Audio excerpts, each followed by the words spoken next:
sini saya akan menjelaskan materi tentang yang pertama, manfaat mempelajari mata kuliah psikologi pendidikan. Yang kedua, hubungan teori belajar para ahli dengan proses pembelajaran di sekolah. Yang ketiga, peran guru dalam menghadapi perbedaan gaya belajar dan gaya pikir siswa. Dan yang terakhir, upaya yang dapat dilaksanakan untuk meningkatkan motivasi belajar siswa. Materi pertama yaitu psikologi pendidikan memberikan dampak dan manfaat dalam aspek pendidikan.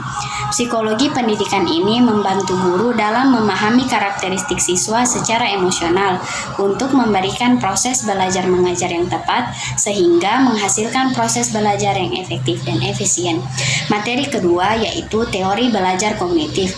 Teori belajar kognitif adalah teori belajar yang lebih menekankan pada suatu proses yang terjadi dalam akal pikiran manusia secara utuh dalam semua situasi dan kondisi pembelajaran yang dilakukan.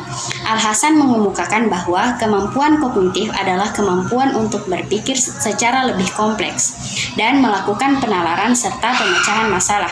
Semakin berkembangnya kemampuan kognitif, maka akan mempermudah seseorang untuk menguasai pengetahuan umum yang lebih luas, sehingga dapat dikatakan bahwa teori belajar kognitif adalah teori belajar yang ingin menekankan kemampuan berpikir lebih kompleks serta melakukan pemecahan masalah dibandingkan dengan hanya sekedar menguasai pengetahuan umum lewat hafalan atau latihan saja.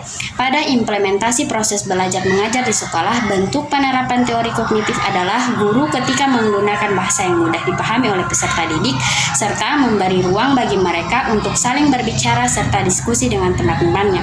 Selanjutnya, materi ketiga yaitu peran guru dalam menghadapi perbedaan gaya belajar dan gaya pikir siswa adalah dengan melakukan pendekatan yang intensif kepada semua siswa atau hampir semua peserta didiknya untuk mengenal karakteristik gaya belajar serta gaya pikir mereka. Dengan begitu, guru dapat mengembangkan strategi atau metode pembelajaran yang tepat dalam proses belajar mengajar. Dan materi yang terakhir ialah upaya yang dapat dilaksanakan oleh seorang guru untuk meningkatkan motivasi belajar siswa yaitu 1. Pemilihan metode belajar yang tepat, 2. Memaksimalkan fasilitas pembelajaran, 3. Memanfaatkan media pembelajaran, 4. Mengadakan evaluasi pembelajaran, 5. Menciptakan suasana belajar yang menyenangkan, dan yang terakhir yang keenam, menciptakan kerjasama yang baik. Sekian penjelasan materi dari saya, lebih dan kurangnya mohon dimaafkan. Wallahul musta'an. Wassalamualaikum warahmatullahi wabarakatuh.